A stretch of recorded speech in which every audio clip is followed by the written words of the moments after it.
महापुरुष मोहम्मद को जयंती उपलक्षे अनुष्ठित है सांबादिक सम्मेलन। महापुरुष हजरत मोहम्मद को जयंती उपलक्षे एक सांबादिक सम्मेलन शुक्रवार स्टेशन क्लब परिसर में अनुष्ठित हो जाइछि।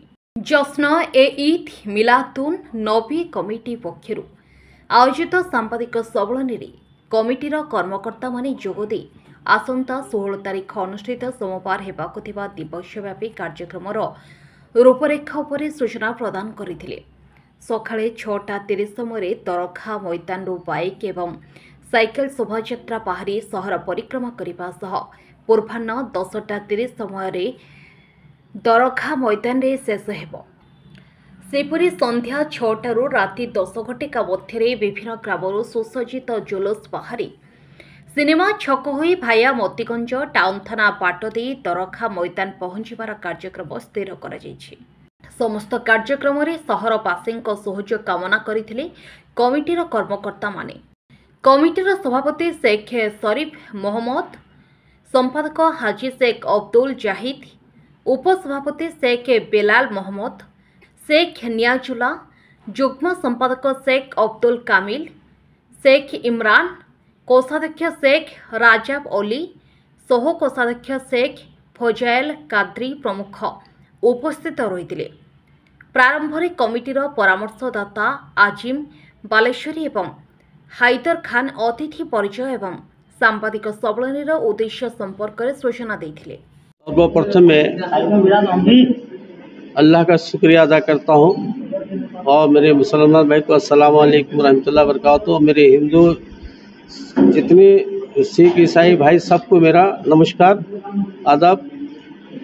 और इस बार ये जश्न ईद मिलादुन नबी सिर्फ मुसलमान का नहीं है, सारा विश्व का है। उसमें विश्व में आए मतलब सब हिंदू मुस्लिम सिख ईसाई और भारत में जो है हमारे भाईचारा का ये पर्व है। इसी भाईचारा को निभाते हुए हम लोग अच्छा से अच्छा करेंगे। इसका हमारा उचित 16 तारीख जोटा कि प्रभात रैली अच्छी सकाळ 6टारू दरगापड़िया मंदिर बाहरी बालेश्वर सहर परिक्रमा को ता भितर हूँ बालेश्वर माने दरगापड़िया नहीं गोलापुरी छक, हेमकापद छक, आपणकर गड़ीगाड़िया छक, बेबिलन छक एवं सदर थाना छक, हाँ सदर थाना तापर हूँ भास्कर जो नुआ ब्रिज देकी हमारा भास्कर छक एवं मालगोदाम देकी आनंद बजार हड़र बजार थी अक्टा गेट गड़ी देकी दर्जी पोखरी दे आपंकर रानीपाटा चिड़ियापुल सिनेमा छक थाना छक थाना छकरू आपणकर मधुमिल छक बुझाकी होगी पुणी आपणकर पाखापाखि आमर रैली 10,000 ऊर्ध्व है। आमर जो रैली रो जो डिस्टेंस होची 14 ରୁ 15 किलोमीटर ताको आमर 2-3टा भाग रही पिला 300 ऊर्ध्व पिला माने रनिंग करके जिवे। ता पछरे साइकिल रैली होबो, ता पछरे मोटरसाइकिल रैली, मझिरे 4टा ରୁ 5टा बॉक्स रखी लोक को गोटे मेसेज आमर जो प्रवचन टी करके जाउछंती ताको देबे जाके माने तेरा एंटरटेनमेंट पाई खुशी। एटा होची एटा मात्र बालेश्वर वासी मुसलमान कर न एटा समग्र जातिर एटा हूँ आमर खुशी।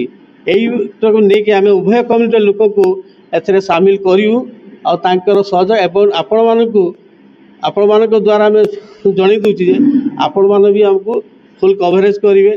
कौन सी प्रकार सुविधा असुविधा आमको जन आम ठीक नहीं सचेतन मेसेज दवाक आम बालेश्वर प्रायटा हूँ भाईचारा सर यही भाईचारा परिचय दवाई आम यहाँ विशेष कर ध्यान देवु। मोहम्मद जन्मवार्षिकी अभ्युति पूर्व आज जो प्रेस कमिटी डकाईला से माध्यम आम आमर प्रस्तुति एवं आपण मान सहयोग केत आम आगे पदार्पण करूँ से विषय सम्यक सूचना दूचु। प्रथमतः 16 तारीख जो मोहम्मद जन्मदिन पालन उत्सव सबु वर्गर लोक आमको साहाय्य कर प्रशासन, पुलिस प्रशासन, साधारण प्रशासन से परिप्रेक्षी आमे भी किसी रोड मैप करूँ जहाद्वारा कि शांति श्रृंखला सह ये जुलूस एवं प्रातः भ्रमण जेटा होची ताकू सुरक्षित देवाई समस्त सहयोग कामना करुचु आमर वॉलंटियर भाई मान को सब माने छक मान प्रस्तुत कर रखीचु जहाँकि सुरखुरे ये शोभा यात्राटी गंतव्य स्थल को जाकि पहुँचब। द्वितीयतः संध्या बेले जो जुलूसर आयोजन कराई सी हेउची आमर प्रॉफेट मोहम्मदंकर जो आस्थानार प्रतिबिंब को लेकिन आमे सी शोभा यात्रा रे एवं तांकर गुणगान ये समाज को दवा उद्देश्य रे ये जुलूसर आयोजन जहाँकि आमको प्रशासन भी से दिने 4टारू राति 10टा पर्यंत देइछि एवं किछि जहाँ कटकणा करछि ताकू आमे सब मानिबू एवं शांति श्रृंखला सह आमको आपण माने सब सहयोग करछन्ती प्रशासन सहयोग करछन्ती आउ सर्वसाधारण सहयोग करछन्ती आमे भी चाहूछु भल भाव ये जुलूसटा को आमे समस्ते उपभोग करू।